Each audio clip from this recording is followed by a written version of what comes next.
Tomato சாஸ்ல இருக்கிறது tomato கிடையாது.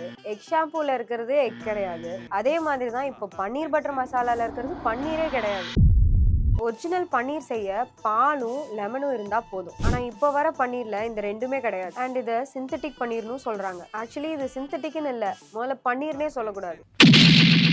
இந்த சிந்தெடிக் பன்னீர்ல மில்க் பவுடர் ரொம்ப கம்மியா சேர்த்துட்டு ஹைட்ரஜனேட்டட் ஃபேட்ஸ், எமல்சிஃபையர், அதே மாதிரி பிரிசர்வேட்டிவ்ஸ்னு இப்படி நிறைய கெமிக்கல்ஸ் ஆட் பண்றாங்க. இந்த சிந்தெடிக் பன்னீரை நம்ம சாப்பிட்டோம்னா டைஜஷன் இஷ்யூஸ் நிறைய வரும். இதையே நீங்க ரொம்ப நாள் சாப்பிட்டுட்டு இருந்தீங்கன்னா வெயிட் கெயின், ஹார்ட் டிசீஸ், ஏன் டயபெட்டிஸ் கூட வரும். நீங்க இந்த ஸ்விக்கி, ஜொமேட்டோல ஆர்டர் பண்ற பன்னீர் மோஸ்ட்லி இந்த சிந்தெடிக் பன்னீரா தான் இருக்கும். அண்ட் சில ரெஸ்டாரண்ட்ஸ்ல அவங்க பேஜ்லயே சிந்தெடிக் பன்னீர் இல்ல அனலாக் பன்னீர்னு மென்ஷன் பண்ணிருப்பாங்க. அப்புறம் முக்கியமான ஃபேக்டரே இதோட ரேட்டு தான். 1 லிட்டர் பால் 50 ரூபா, ஒரு லெமன் 5 ரூபா தான். இது ரெண்டுல இருந்து 150 to 200 கிராம்ஸ் ஆஃப் பன்னீர் நம்ம ரொம்ப அழகா வீட்லயே பண்ணிக்கலாம். ஆனா இதுவே நீங்க சூப்பர் மார்க்கெட்ல போய் ஒரு பன்னீர் வாங்கணும்னா ஒரு 200 கிராம்ஸ் பன்னீரே 100 ரூபாய் விட அதிகமா தான் இருக்கும். இப்படி அதிகமா காசு கொடுத்து நம்ம ஏன் ஒரு தரமில்லாத ஒரு பொருளை வாங்கணும்? இதை தான் சொந்த செலவுல சூனியம் வச்சுக்கிறதுன்னு சொல்லுவாங்க. அடுத்த தடவை பன்னீர் வாங்க போறப்போ ரேட்டை மட்டும் பார்க்காம இந்த பன்னீர் நிஜமாவே பால்ல தான் செஞ்சிருக்காங்களான்னு பார்த்து வாங்க. ஆனா என்ன கேட்டீங்கன்னா எப்பயுமே வீட்டுல செஞ்சு சாப்பிட்றது தான் நல்லது.